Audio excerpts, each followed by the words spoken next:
So apparently I'm really bad at finding popular Farmer's Delight add-ons, because after the last video I had a lot of comments requesting a bunch of well-known add-ons that I missed. So much so that every mod in this video is actually requested by you guys. Hopefully after this video most of the really popular ones will be covered and I can sleep easy. Okay, on to the rankings.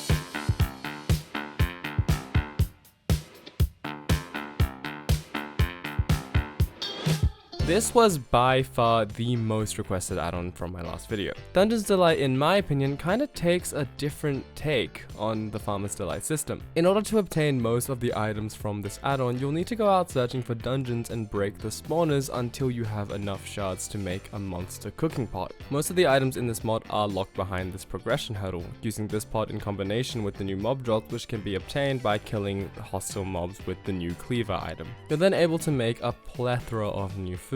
The cleaver system is also really smart in my opinion, because this mod adds a lot of new drops, and having them be tied to a specific class of weapon means you won't get them unless you're specifically searching for them, which means they won't clog up your inventory or your chests. This is such a good feature. I really wish more mods would do this, because it actually becomes a major problem in bigger mod packs where killing a zombie will drop like 15 different items and you have no idea what half of them even do. Now you might be wondering, what's the point of locking all of these foods behind such an annoying progression bar? Well, the reason is kind of why I said this mod has a different take on Farmer's Delight. Most other add-ons will add a bunch of different foods with a general theme or whatever, but generally they're more or less for show. Obviously they'll give you effects like nourishment and comfort, but I would say the reason you generally craft more complicated food items is because you like them, not necessarily because they're that useful. Dungeons Delight completely throws all of that out the window. It adds a handful of new buffs that are incredibly useful. I won't go into detail, but I'll demonstrate what they do on screen. Essentially though, these buffs are the selling point of this mod. In my opinion, the reason it's called Dungeons Delight isn't because it adds a bunch of dungeons or anything.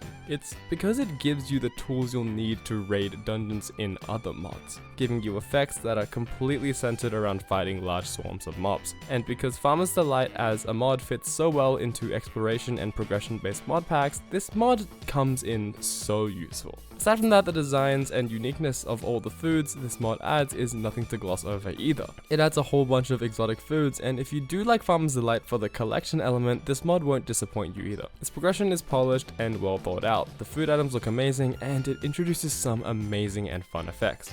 S tier.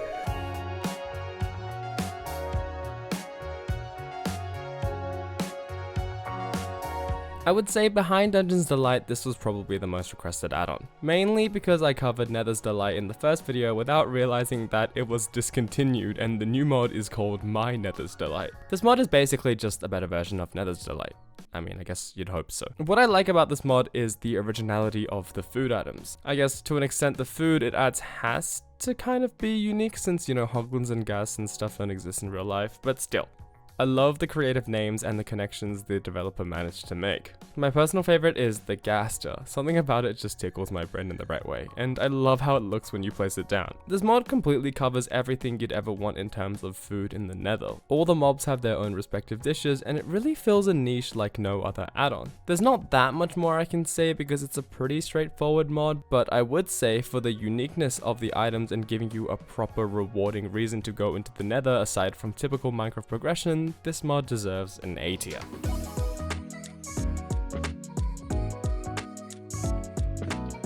So this add-on is pretty amazing. It's a little broad for Farmer's Delight add-on, which I would say is usually a downside. Most mods focus on adding a bunch of items in a specific category, while this mod just kind of adds a bit of everything. However, in this case, it definitely makes the mod better. What I'm saying is generally quality over quantity, but if you can do both, then this mod is pretty big, so I can't really cover everything. But a few things I specifically like are its accessibility. It actually gives you cooking prompts for what ingredients you can use, which makes experimenting very fun. You actually don't have to go into it with a specific dish in mind, you can kind of just follow what the mod shows you. It's also got a lot of decoration items, whether it's chairs, tables, new blocks, or just other miscellaneous things. Some of its cooking items also make for good decoration pieces, which brings me to my next point. It adds a whole new ecosystem for cooking. kettles, steaming, fermentation, new pots, it doesn't just follow the vanilla Farmer's Delight system, which is good because it adds so many new foods and drinks. As an added bonus, a lot of these consumable items can also be placed down, and their designs look absolutely amazing. Not only does the food look good, the plate also looks good. I probably should have mentioned this earlier, but the entire mod is Japanese themed, and you can tell the developer really put in so much effort. The main problem usually with these massive content mods is the fact that a lot of food items will just be copy paste and low effort, which is something you don't really feel in this mod. I really wish more mods like this would exist for other parts of the world because this mod is genuinely so great, but I guess the internet is a little obsessed with Japan, so I don't know if there's much hope for that. Oh yeah, there's also these like colored laser weapon things, which I don't really know what they're for, but they don't really have anything to do with Farmer's Delight, so I'm choosing not to talk about them. Anyway, S tier.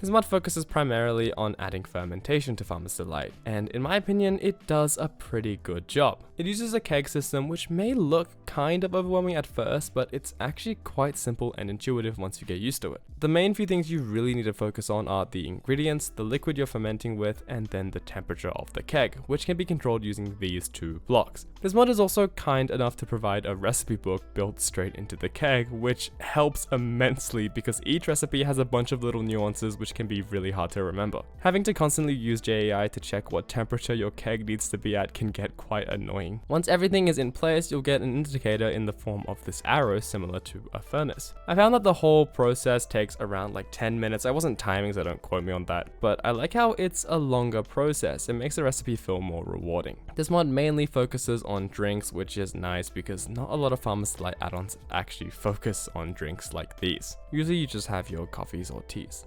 These drinks provide certain effects, but I'm once again not going to go into much detail. I'll show some of them on screen. Most of their effects aren't that significant to progression or anything, they're mainly just used to give a more immersive experience, which is fine. Although there's heavy emphasis on the drink portion of this add-on, it does also add a few food items. The main one here is cheese, because you can then go on to use the cheese produced by the fermentation in other dishes, and their stats are actually not too bad. You can also make some small things like pickles or kimchi or jerky, which in my opinion are more kind of novelty items. It's cool that they exist, but they're not really worth making. The jerky can be made using rotten flesh, which is I guess a use case, but to be honest, at this point it takes so long, you're probably better off eating rotten flesh itself and then drinking milk. Like, that's probably gonna be more convenient. This mod I think mainly exists for atmosphere building. I mean, all the items follow a clear theme, and what really helps with this is the coaster, which allows you to place your drinks down physically, which in my opinion makes them so much better. The best thing about these coasters is the fact that you can mix and match, and you're also able to place down any item or block you want onto them, so they make for pretty good plates. Oh, you can also place them diagonally. A tier.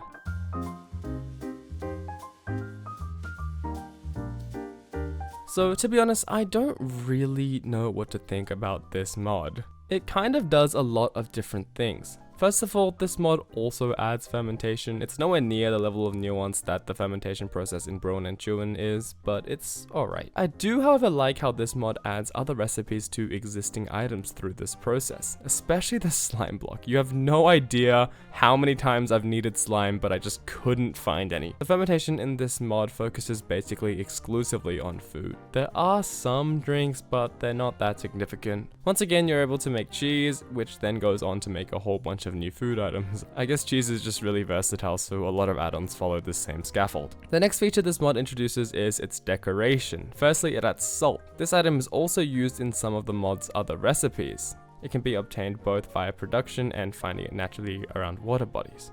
With this, you're able to make a new brick set as well as some salt lamps. You can also find this magic peanut somehow. I actually have no idea how you obtain this item. I've really tried looking on the internet, but nothing came up. If you bone mill it, you'll get this massive vine, and by harvesting the blocks, you're able to craft a few more decorational blocks. It also spawns this lush grass around the base, which stays green no matter what biome you're in.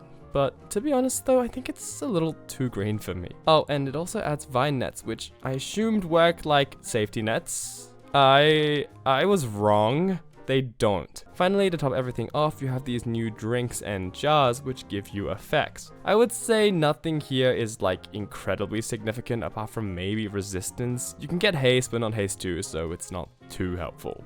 And it adds chef hats. Very nice. Look, honestly, I'm personally not the biggest fan of this mod and its additions. There are definitely some useful and cool stuff for sure, but I don't really see myself engaging with that much of its content if I was to play it in survival. So for that, I'd give it a C tier.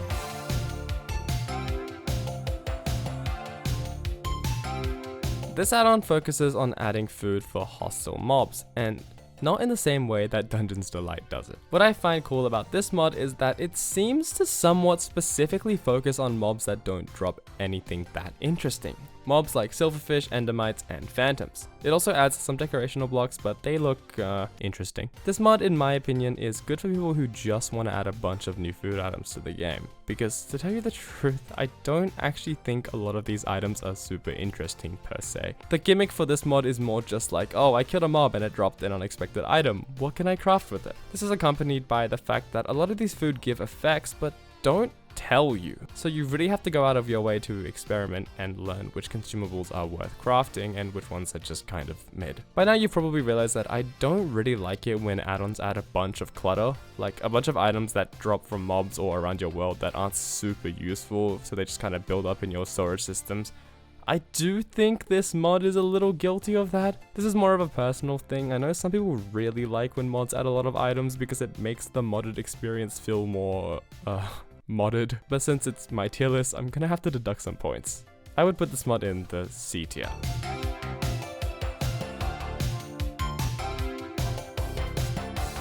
I think judging by the mod thumbnail, you can probably already tell what Farmer's Respite is gonna be about. This mod is very similar vibe-wise to add-ons like Rustic Delight and Delightful. It mainly focuses on adding tea and coffee to the game, along with a few other things that fit the vibe. I would say the main gimmick of this mod is giving you access to some of the less obtainable potion effects in the main game, like resistance, absorption, and haste. It also adds its own effect, Caffeinated, which is pretty cool. It essentially speeds up the attack cooldown so you can swing again before waiting as long. The way you obtain these drinks is from growing tea bushes. These are interesting because they have 4 different states: the initial, the green, the yellow, and then black. You've probably figured out that each tea leaf corresponds to the bush color, which adds a kind of interesting element because now you have to keep watch over your tea bushes and harvest them at the right time. Except this is actually kind of annoying because you can't really just leave them to grow unless you specifically want black tea. And the growing intervals aren't long enough to like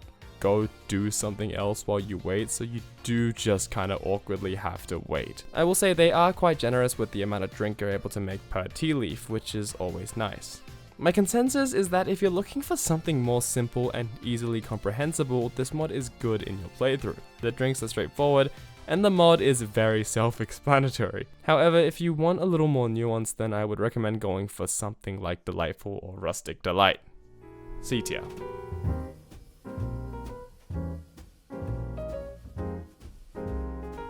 Okay, so this add-on is horrible. And I don't mean that in a it's gonna rank low way. To be honest, I'm not actually even sure if this is a Farmer's Delight add-on or not. Pigs drop ham and that's about it, but I've already recorded the footage, so I'm just gonna roll with it. Food in the early game is a problem. Most Minecraft players can agree with that. Unless you find a village or something, oftentimes going out and getting food can be really annoying. Butcher's Delight kind of solves this issue, giving you more food for killing animals with the trade-off that now you actually have to chop them up. I found that this gives you around as much as a looting 3 sword, so it's a pretty good crutch until you're able to get a farm going. Passive animals now no longer drop their loot pool when killed. Instead, they drop themselves. You can place them down and the item is comically large. If you right click on them with a cleaver, you will start to chop them up. After each stage, you'll get a bit of loot. The animals themselves are pretty cool. They're pretty disturbing when you place them on a hook, so you could use them as, dare I say it, decoration. It also does expand the loot pool of items you can get from these animals, which is pretty useful. Leather is another item that can be quite annoying to get in the early game, and this mod gives you a surplus of that. There are a few things I do quite dislike about this mod, however. The main issue is that the dead animals are pretty annoying. I get that this is literally the entire point of the mod, but now there's no way to directly get food from killing a sheep or a cow or whatever. I have to place it down and absolutely violate its dead body every single time. This also makes looting kind of a pointless enchant for farming food. This mod is also just funny because I kind of have a visualization in my mind of the type of person that plays with Farmer's Delight, and I don't think they would like hanging up and slicing dead animals very much. C tier.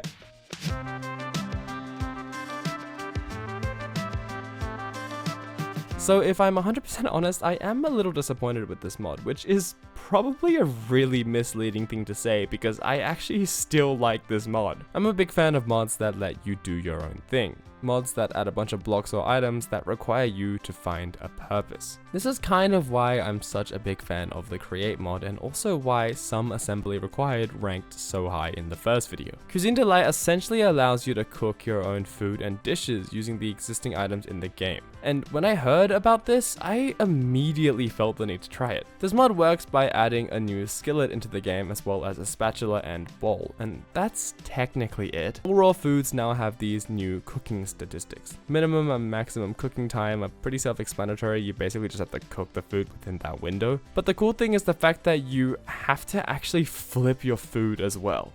Not timing this correctly will result in overcooking your food, and it gets pretty hectic if you're cooking a dish that requires a bunch of different items because you have to focus on when to add each food to satisfy the cooking time, as well as flipping it frequently enough to not overcook your food, which is actually a really fun little game, which I'm low-key really bad at. If you do successfully cook your food correctly, you will be rewarded. This is the result of cooking a single piece of raw meat. These foods aren't stackable, but they do come in a new system called serves. Having, for example, 11 serves means you're able to eat the food 11 times before it's fully consumed. And you'll get a lot of serves if you combine the right foods. To my understanding, how it essentially works is it picks from a list of pre-named items, and depending on which foods you add to your skillet, it will pick the item that correlates to the dish you have made the most, and name it that. Additionally, if you've added items with potion effects, it will evenly distribute the effect durations across your serves. This is actually pretty useful because it lets you, for example, spread out your enchanted golden apple effects into micro amounts, so you can really choose exactly when you want to use it. Now, as for my criticisms, my main one is the fact that this mod, I feel, had so much potential and it doesn't really utilize it as well as I would hope. Firstly, the even distribution of effects would have gone so well with potions, and the developer could have just played it off as cooking oils or something. I also really wish this mod would, instead of using 2D art, use 3D models for its textures, similarly to how some assembly required does it. This way you could maybe actually have custom placeable models for all of the foods, which would absolutely be insane. Finally, it would be pretty cool to see some cross compatibility with other mods also, because so many Farmer's Delight add-ons add a lot of cool foods. To be honest though, I do feel like some of these criticisms are kind of unfair, and the only reason I'm disappointed at all is because I set crazy high standards for this mod. For some reason. It is definitely already a really good mod. B tier. Okay, that was ranking popular Farmer's Delight add-ons. I think I've swung by and covered most of the really popular ones now, but if I've missed some or you have another suggestion, make sure to comment below. Okay, bye bye.